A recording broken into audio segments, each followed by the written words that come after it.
Olá, queridos amigos, a paz do Senhor Jesus, eu sou o pastor Daniel Ribeiro. Seja bem-vindo a mais um vídeo deste canal. Se você não é inscrito, inscreva-se, ative as notificações para não perder nenhum vídeo que será produzido aqui. A partir de agora, com vídeo aula sobre as lições bíblicas adultos da CPAD. Pois bem, daremos início nesse trimestre com um tema muito especial para nós: o corpo de Cristo, origem, natureza e vocação da Igreja no mundo. Esta revista aqui muito bem produzida. O comentarista é o pastor José Gonçalves. Será uma bênção estudá-la, com 13 lições muito bem preparadas para o nosso ensino e edificação. Hoje nós vamos com a lição de número 1, a origem da Igreja.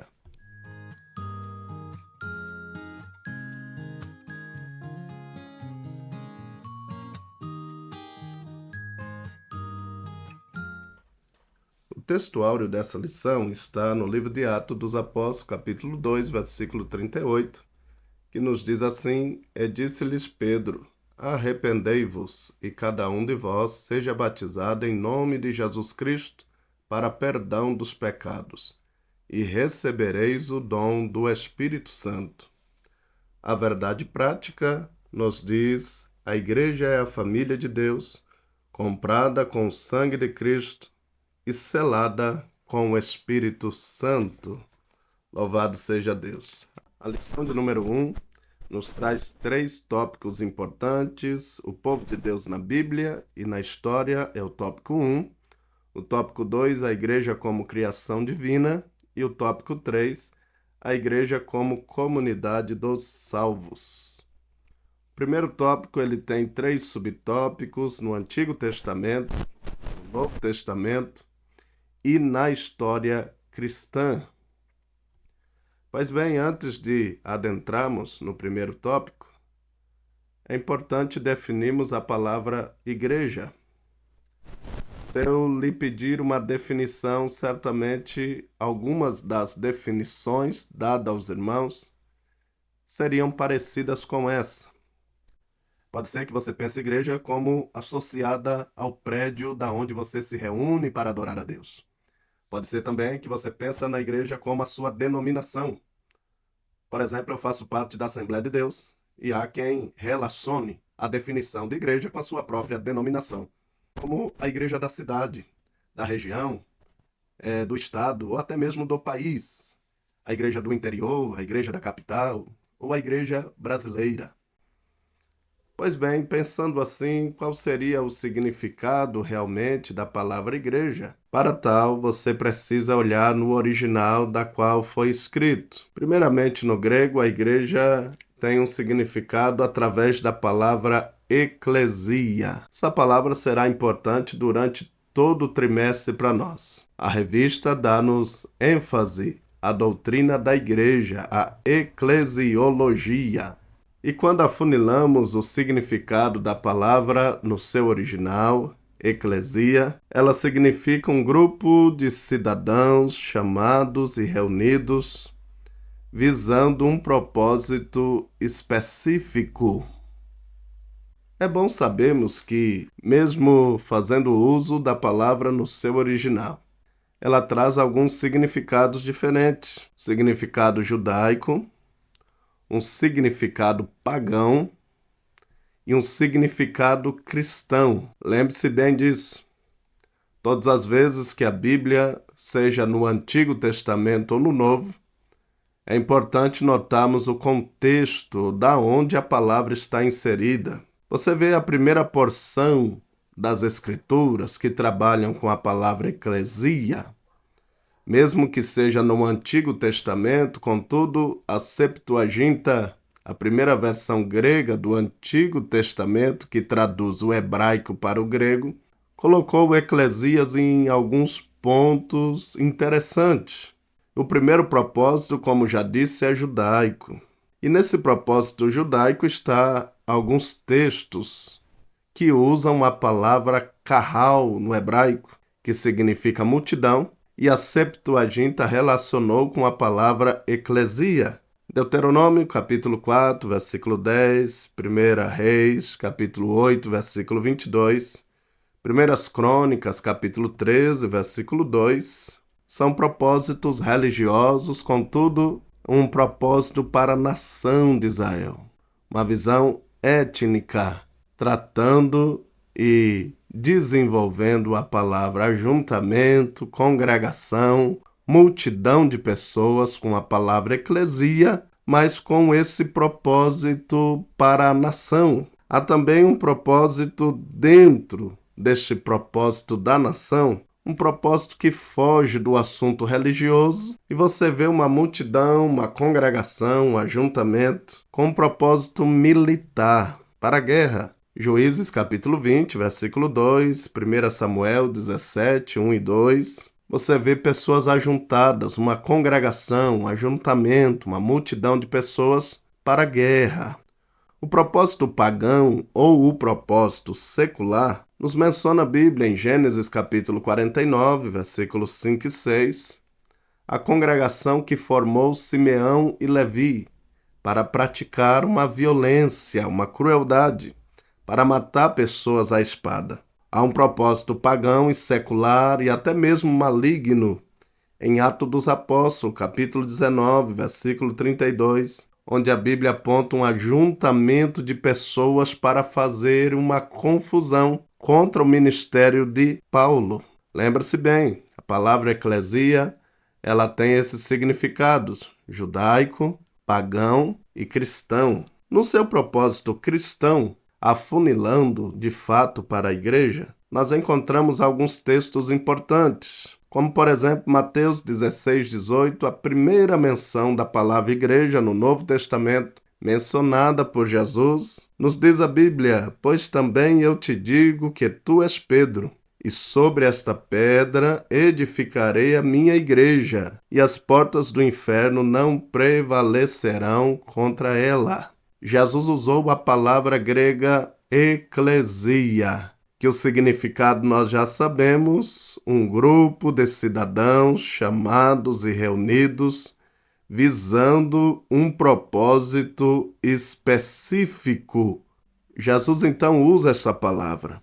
Lucas, no livro de Atos dos Apóstolos, também se refere à igreja com essa expressão grega, eclesia, e alguns versículos dentro do livro de Atos dos Apóstolos, se referindo à igreja, você pode conferir na lição.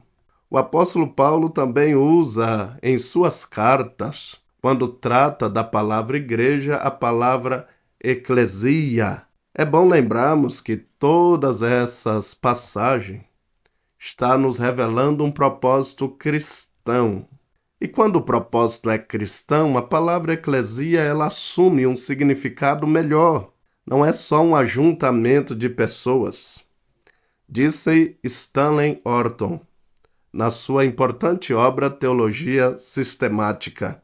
O termo tem uma aplicação mais sagrada e refere-se àqueles que Deus tem chamado para fora do pecado e para dentro da comunhão do seu Filho, Jesus Cristo, e que se tornaram concidadãos dos santos e da família de Deus.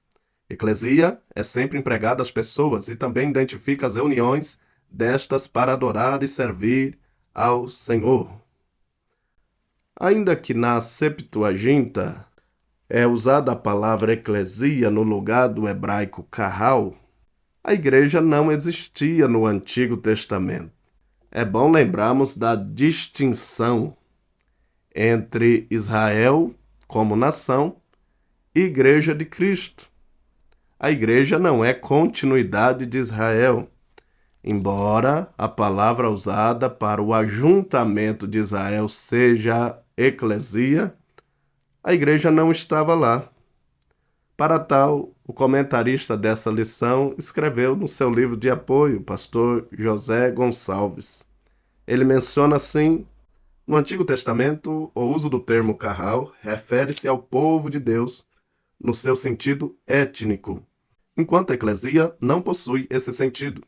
A eclesia no Novo Testamento tem a função de tornar-se a habitação, o templo do Espírito Santo, o que não acontece com o povo do Antigo Pacto. Assim podemos destacar que no Novo Testamento A eclesia refere-se a crentes nascidos de novo e não simplesmente a um ajuntamento de pessoas. Graças a Deus. A definição da palavra igreja, ela se perde na história. Quando estudamos a história da igreja, no seu desenvolvimento, entendemos que na Idade Média, com o domínio do catolicismo romano, a igreja perde o seu fundamento principal. E o pastor José Gonçalves fez um apontamento muito importante. A Igreja Santa, Católica, Apostólica e Romana, como mãe e mestra de todas as igrejas, o pontífice romano, sucessor do bem-aventurado Pedro, chefe dos apóstolos e representante vicário de Jesus Cristo, esta verdadeira fé católica, sem a qual ninguém pode estar em estado de salvação. Nesse documento, observa-se que a Igreja Católica é posta como sendo a Igreja-mãe, o Papa como sendo o sucessor do apóstolo Pedro e vigário de Cristo, e a fé católica como garantia de salvação. Esse documento verbera os dogmas católicos de que o apóstolo Pedro é a pedra fundamental sobre o qual Cristo edificou a igreja, e de que fora da igreja não há salvação. Veja como ficou distorcido essa informação na história. Contudo, após a reforma do século XVI, a igreja voltou a ter um sentido bem definido. Conferimos a Confissão Batista de 1833, que nos diz: cremos que uma igreja visível de Cristo é uma congregação de crentes batizados, associados por aliança na fé e comunhão do Evangelho, observando as ordenanças de Cristo, governado por suas leis e exercendo os dons, direitos e privilégios investidos neles por sua palavra. Há também um conjunto de verdades fundamentais das Assembleias de Deus, no ano de 1916. E diz assim: a Igreja é o corpo de Cristo, a habitação de Deus através do Espírito, com divinas nomeações para o cumprimento de sua grande comissão. Cada crente nascido do Espírito é parte integrante da Assembleia Universal e da Igreja dos Primogênitos, que estão escritos no céu.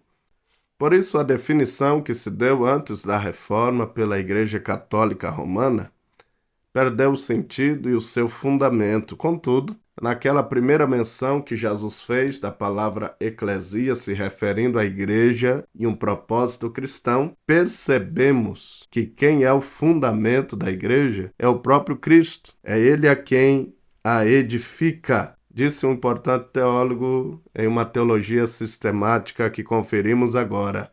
O termo aparece pela primeira vez quando o próprio Cristo pronunciou, e está registrado em Mateus 16:18. Eu edificarei a minha igreja. Cada uma dessas 5 palavras está carregada de uma importância doutrinária. Quando a ênfase cai sobre a palavra eu, está indicando que todo o empreendimento pertence a Cristo e é empreendido por Ele somente. Ele é quem chama, salva, aperfeiçoa este grupo específico. A sinopse do primeiro tópico nos diz assim: o desenvolvimento do povo de Deus é mostrado ao longo da Bíblia e da história cristã.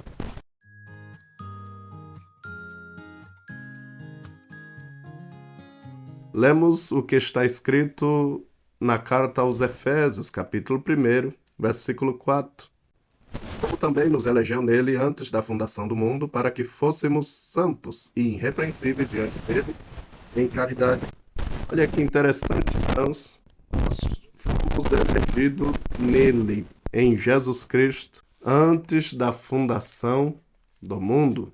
Isso indica que a igreja foi pensada, estava no coração de Deus em uma época muito distante. Antes da fundação do mundo, a igreja já estava no coração do Senhor, do Deus Pai. A igreja é planejada por Ele. A igreja é o seu ideal, está no seu coração. Contudo, é bom reforçarmos que durante o período do Antigo Testamento, a igreja permanecia como um mistério, não foi revelada. Isso quem nos disse é o apóstolo Paulo, aos Efésios, capítulo 3, do versículo 3 ao 6. Ele usa a palavra mistério, mistério de Cristo. E o mistério que ele está dizendo é que os gentios são co-herdeiros e de um mesmo corpo e participantes da mesma promessa em Cristo pelo Evangelho. Esta igreja que estava no coração de Deus antes da fundação do mundo permanece como um mistério e vai ser revelada na plenitude dos tempos, assim como o apóstolo Paulo nos informa, escrevendo aos Gálatas, capítulo 4, versículo 4 e 5. Mas vindo a plenitude dos tempos, Deus enviou seu Filho, nascido de mulher, nascido sobre a lei, para remir os que estavam debaixo da lei, a fim de recebermos a adoção de filhos. Recapitulando, a igreja estava no coração de Deus. Ela permanecia como mistério no Antigo Testamento, mas chegou a plenitude dos tempos, aonde Deus enviou o seu Filho para, de fato, revelar a sua igreja agora. A pergunta agora é: quando a igreja passou a existir de fato? Quando ela se estabeleceu na sua forma concreta? Pensando nisso, olhamos novamente para o Antigo Testamento e vejamos que a igreja não estava lá. Embora usando o termo grego eclesia, a igreja não fez parte do Antigo, como já dissemos, ela permaneceu como um mistério. A igreja não começou em Adão, a igreja não começou em Noé, a igreja não começou com Abraão, a igreja não teve o seu início com Moisés. A igreja só terá o seu início no Pentecoste. Atos capítulo 2, versículo 1 e 2, como também 37 e 38, aqueles que é a nossa base para esta lição. É muito claro entender a ideia que a igreja só inicia na sua forma concreta no Pentecoste. Quem nos informa isso é uma importante teologia sistemática do Schaeffer. Ele nos dá pelo menos 4 motivos para entender o porquê que a igreja só tem o seu início no Pentecoste. E são eles. Não poderia ter igreja antes da morte de Cristo. A relação da igreja com sua morte não é uma mera antecipação, mas é baseada totalmente em sua obra consumada, devendo ser a igreja purificada pelo seu sangue. Número 2. Não poderia haver igreja até que Cristo ressuscitasse dentre os mortos, para dar à igreja uma vida ressurreta e esperançosa na vida eterna. Número 3. Não poderia haver igreja antes que ele ascendesse às alturas, para se tornar o seu cabeça, porque a igreja é uma nova criação, como um novo comando federal no Cristo ressurreto. Número 4. Não poderia haver igreja até a descida do Espírito Santo. A realidade mais básica e fundamental a respeito da igreja é que ela é um templo para a habitação de Deus através do Espírito Santo. Por isso a Bíblia nos revela que depois do Pentecoste, agora sim temos um texto fenomenal que explica o desenvolvimento e o crescimento da igreja. Atos capítulo 2, versículo 47. Louvando a Deus e caindo na graça de todo o povo. E todos os dias acrescentava o Senhor à igreja aqueles que haviam de salvar. A sinopse 2 do tópico de número 2 nos diz assim: a igreja surgiu como ideal de Deus na eternidade, tornou-se realidade concreta no Pentecoste. Tópico de número 3, a igreja como a comunidade dos salvos, com 3 subtópicos: regenerados pelo sangue de Cristo, selados pelo Espírito Santo, o batismo de Cristo e do Espírito Santo. Queridos irmãos, amigos, uma pergunta pode encabeçar agora esse terceiro tópico. Como se dar o ingresso de uma pessoa na igreja? Pensando sobre isso, encaixamos neste momento o texto de Atos dos Apóstolos, capítulo 2, versículo 38, que nos diz a palavra de Deus.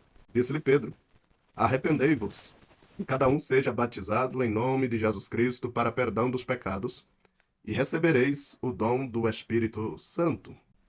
O primeiro critério que o apóstolo Pedro deu à multidão que lhe ouvia é o arrependimento. Do grego metanoia, arrepender-se é um critério importante para tornar-se membro de uma igreja.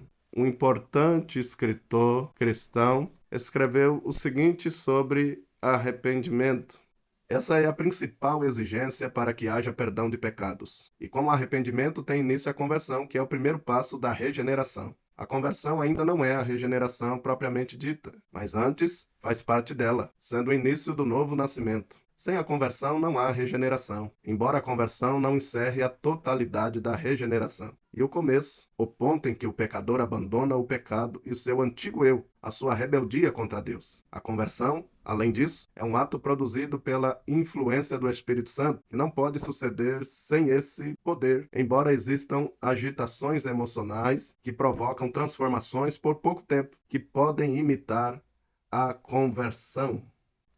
Primeiro ponto importante para entendermos como se dá o ingresso de uma pessoa à igreja é esta palavra arrependimento. Sem arrependimento, não há uma conversão. Sem conversão, não há regeneração ou recuperação do pecador. Além desse critério, a Bíblia também nos informa nesse texto, Atos capítulo 2, além do critério de arrependimento, também é importante notarmos o critério do batismo do Espírito Santo, ou selados pelo Espírito Santo. 1 Coríntios capítulo 12, versículo 13, um texto fundamental para a explicação deste ponto, diz-nos assim: pois todos nós fomos batizados em um Espírito, formando um corpo, quer judeus, quer gregos, quer servos, quer livres, e todos temos bebido de um Espírito. Mais uma vez fazendo uso do Russell Norman Champlin, que nos diz assim em 1 Coríntios 12, 13, no seu comentário: é o poder do Espírito, o qual une todos os homens sem importar sua raça ou estado anterior, escravos ou livres, pagãos ou santos, moldando-os em um só corpo. A influência do Espírito é que os transforma e une, conferindo-lhes uma mentalidade espiritual e um só estado metafísico. Faz deles uma só entidade espiritual. Esse ato do Espírito é retratado como imersão em um elemento comum, da mesma maneira que no batismo em água. O indivíduo é imerso em água literal. Essa imersão fala da saturação. Todos aqueles que assim batizados ficam sob a influência do Espírito, sobre o seu poder e a sua graça. Essa imersão faz Cristo tornar-se o Senhor de todos, a pessoa em redor de quem todos estão reunidos. Ou seja, a interpretação desse texto traz à luz de um selo do Espírito. A palavra selado é importante para este momento porque tem a ideia de marcar, carimbar, autenticar, mostrar que tal pessoa agora tem um dono, tem um Senhor. O batismo do Espírito Santo, essa imersão, essa forma que o Espírito insere a pessoa na igreja, é mostrando que agora ele está marcado, carimbado, tem um Senhor, está inserido no corpo de Cristo, que é a sua igreja. Último ponto do tópico de número 3, nos diz a nossa lição algo importante para conferirmos: o batismo de iniciação e o batismo de capacitação. Duas coisas que não devem ser entendidas sem a sua própria distinção. O batismo de iniciação é o Espírito lhe inserindo no corpo. É quando nós somos marcados, carimbados, selados pelo Espírito e agora temos da sua parte esse envolvimento no corpo, a igreja do Senhor. O Espírito nos inseriu, nos batizou nele para fazermos parte do corpo. O batismo de capacitação, o agente é Jesus. É ele quem batiza com o Espírito Santo. Um batismo de poder, de capacitação, uma promessa que ele disse aos seus discípulos. Atos dos Apóstolos, capítulo 1, versículo 4 e 5. Estando com eles, determinou-lhes que não se ausentassem de Jerusalém, mas que esperassem a promessa do Pai, que disse ele: de mim ouviste. Porque, na verdade, João batizou com água, mas vós sereis batizados com Espírito Santo, não muito depois desses dias. Jesus prometeu capacitá-los, dar aos seus discípulos poder. Esta promessa foi cumprida plenamente na descida do Espírito Santo em Atos dos Apóstolos, capítulo 2, versículo 1 ao 4. A Bíblia diz: cumprindo-se o dia de Pentecostes, Estavam todos reunidos no mesmo lugar, e de repente veio do céu um som, como de um vento veemente, impetuoso, e encheu toda a casa em que estavam assentados. E foram vistas por eles línguas repartidas como que de fogo, as quais pousaram sobre cada um deles, e todos foram cheios do Espírito Santo, e começaram a falar em outras línguas, conforme o Espírito Santo lhes concedia que falassem. Trago aos irmãos essa importância de fazer a distinção entre o batismo de iniciação e o batismo de capacitação. O batismo com o Espírito Santo e o batismo do Espírito Santo são distintos. Um insere a pessoa no corpo, o batismo do Espírito Santo. E o batismo com o Espírito Santo capacita esta pessoa que já está no corpo. Ou seja, batismo com o Espírito Santo é uma bênção posterior da salvação. É a capacitação de poder para que possamos fazer a obra com excelência. A sinopse 3 desse tópico nos diz assim: como comunidade dos salvos, a igreja é a reunião dos regenerados pelo sangue de Cristo e selados pelo Espírito Santo. Louvado seja Deus.